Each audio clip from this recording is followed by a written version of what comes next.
My people. Hope everybody's having a good day today. Do me a favor, hit that like button down there. It's right down there. And if you do, you will automatically be entered to win yourself an original Super Soaker. And yes, this still works. Look, it has water in it.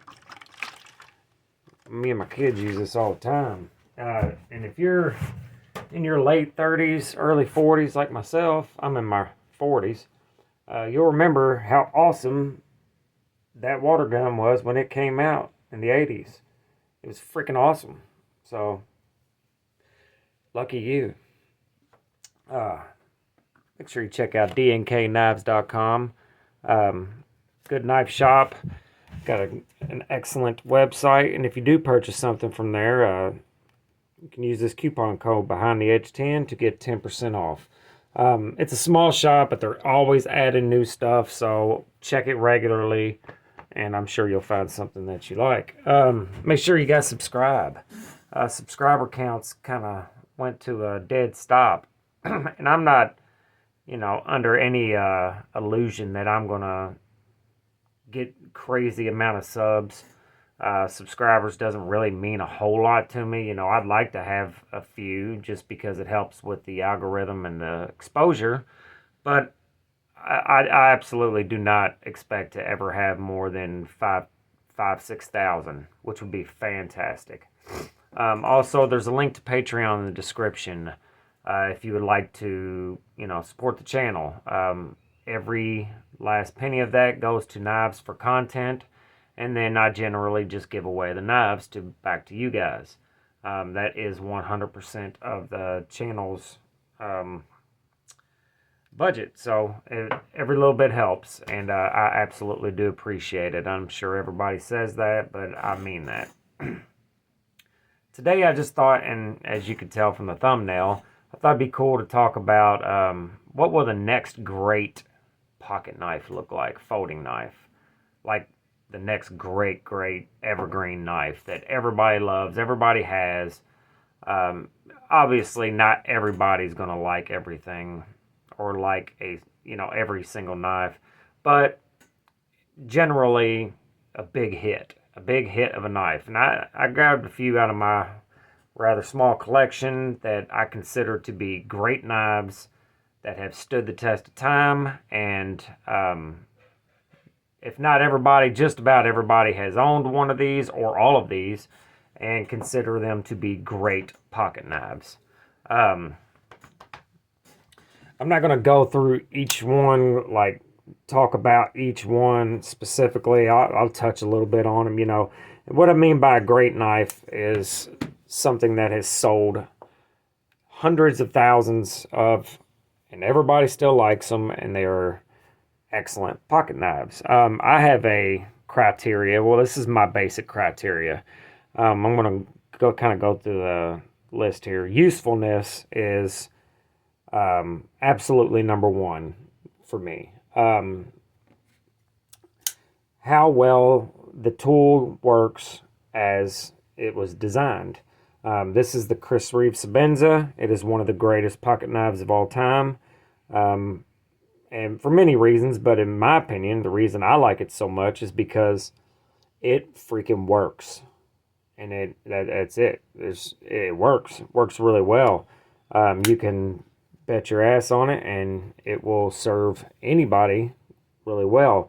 Has an excellent drop point blade, beautiful hollow ground, the fit and finish. Everything is amazing about it. And as a tool, you just can't hardly beat it. A lot of people will think it's a little too big. A lot will think it's too small.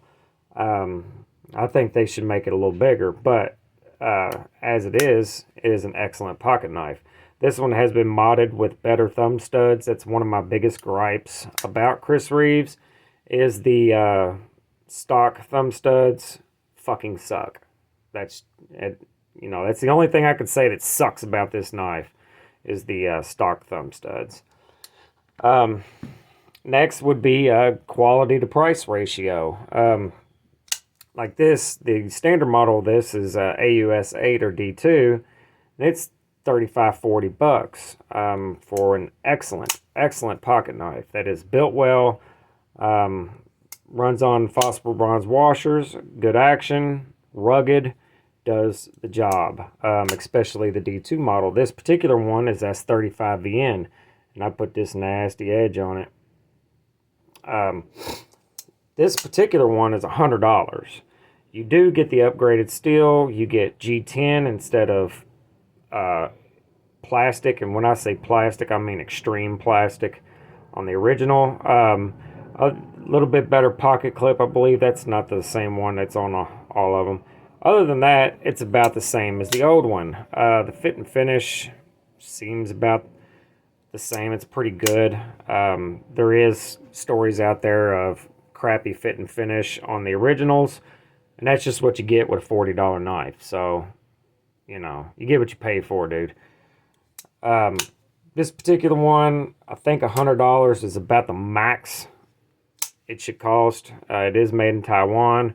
It is a very reputable company, and it is a great design that works very well. Back to the quality to price ratio, this is a $650 knife. $100 just for the inlay choice. I don't think this is a $650 knife. I think about the $500 range where the full plain Jane, no frills. I think that's about as much as this knife should ever be. That's just my opinion, though. This is the S45VN. They do have them in Magna Cut now. Maybe bump it up $100 for an inlay and Magna Cut. But overall, though, I don't feel like I'm getting robbed. Let me say that. Next, price in general. The Paramilitary 2, let me rephrase that. Price in general at their inception, these knives used to be cheaper than what they are now. Like, when the Paramilitary 2 came out, I think it was $140, $150 max. And to me, that was a great price. This is an S90V DLT version, and it was $170, and I think that's fine for the steel. American made, excellent knife, works crazy good. Shaman is $270. That's a little high in my opinion. This is probably, as far as anything on this table, is your best deal. This is the Ritter Hogue 20CV, made by Hogue in America, and this was $165, I believe. Excellent, beautiful layered G10, very well made. I think this is the best bang for your buck on this table. So price is a factor in my criteria for the next great knife. Next, cool factor.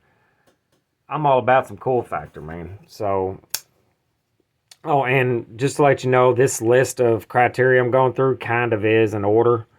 Maybe not 100%, but it is kind of in order. So, the Shaman, excellent lock. Compression lock, same with this. This particular one is in 15V, which doubles the cool factor of this knife. Very comfortable, crazy useful. One of the best knives ever made. Next would be materials. I'm all about some titanium. That's my absolute favorite. I don't have a problem with aluminum. G10's okay as well. As you can see, there's 4 knives here in G10. But I prefer titanium over anything, any material. I don't really get into the Mochatai and the Damascus and stuff like that. That's just a little too frilly and bougie for me. I think it's cool looking. I think it's pretty. But I don't want to pay that kind of money for a material that I know I'm going to beat the shit out of. I just know I am. Like, this is the fanciest knife I own. And I do like the wood scale. It's nothing crazy, you know. It's not a Damascus or Mochatai. Now, there is a place for them kind of knives. I do enjoy them, and if I could afford them, I'd probably have 200 of them too. But they're just not. They're not in the cards for me. Next will be steel choice. Absolutely, that should probably be a little higher. S90V, 20CV, 15V, S45. S35 I freaking hate, but that's still better than the D2 or the marginally better. Anyway, I'm all about edge retention, and a distant second would be toughness. I don't care about the rust preventative or none of that, even though all of these except for this one is stainless. It's just not my jam. K390 is hands down my favorite steel. I thought 15V might take over that, but it's not. And I believe it's all in my head. So we'll talk about that in another video one day. Next, fit and finish. That goes without saying. That's what it is, fit and finish. How well it's put together, how well it stays together, and how well all the components work together. So, yeah. Action. I do like bearing action, but in my day-to-day life and the way I work and where I work, bearings just don't work out really well unless I want to take the knife apart every 2 days and clean it. Next would be origin. All these, except for this one, is American made. I do not have a problem with Chinese made knives, as long as they're not clones or copies. And they're not trying to charge $700 for something that's, you know, like with a little bit of Damasteel, with a Damasteel blade like we does. Other than that, I don't have an issue with origin. But it is a factor when I purchase a knife, because I would absolutely prefer to have an American-made knife. Taiwan I have no problem with. So I purchase and I have a lot of knives from Taiwan. South Africa, no problem with them knives either. No real problem with them any from anywhere, but I just prefer an American-made knife. Next would be longevity. How long will it last? Yeah, how long will it last? All these knives, in my opinion, will last my lifetime and probably my kids. Like this one here, and if this one's well taken care of, probably all these will absolutely last my lifetime, my child's, and these will go down to one of my grandchildren.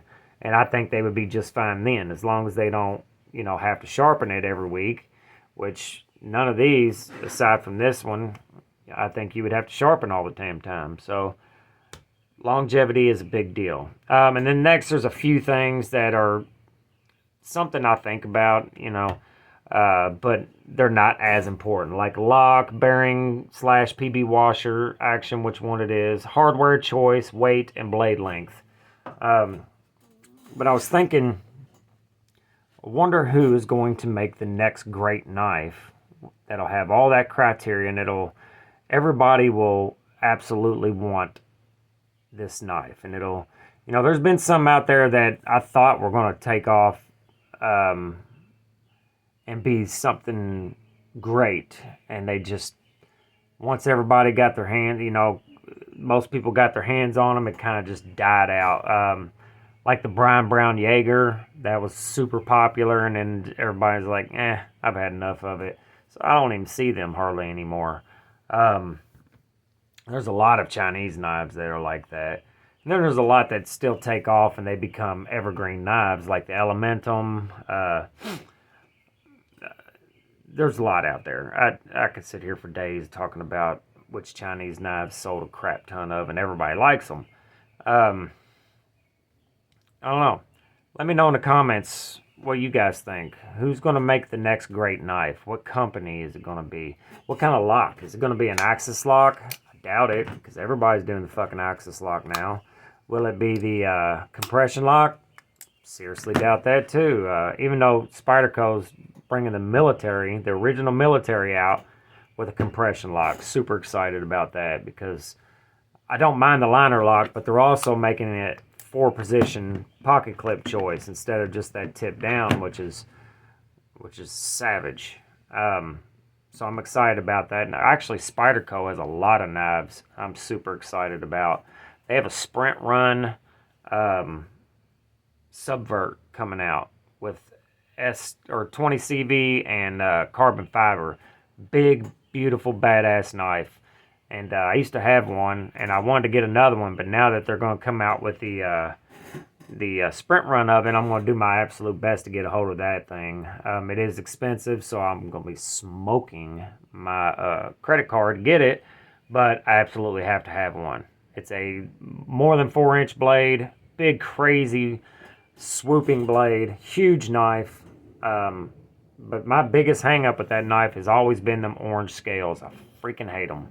And the fact that they don't use the standard screw pattern for the pocket clip, which is dumb to me. Just like the Drunken, one of the best knives ever made, has a terrible pocket clip that just ruins the whole freaking knife. Will it be Spyderco coming out with the next great? Will it be an American company at all? And another question, when will Chris Reeves come out with a new model? Seriously, I think it's time. I think it's time. Yeah, these sell out. Why bother in their eyes? But man, come out with a new knife. That'd be sweet. I bet it'd sell like crazy. All right, guys. Just let me know in the comments who you think will be and what do you think might be the next great knife. Will it be a frame lock? Will it be Magna Cut? I'm freaking sure. What are your parameters for what is a great knife to you? Let me know in the comments, guys. That's all I got. This is a super long video. I do apologize for that. Anyway, be nice to each other. Make sure you're good to each other, and I'll talk to y'all later. Peace.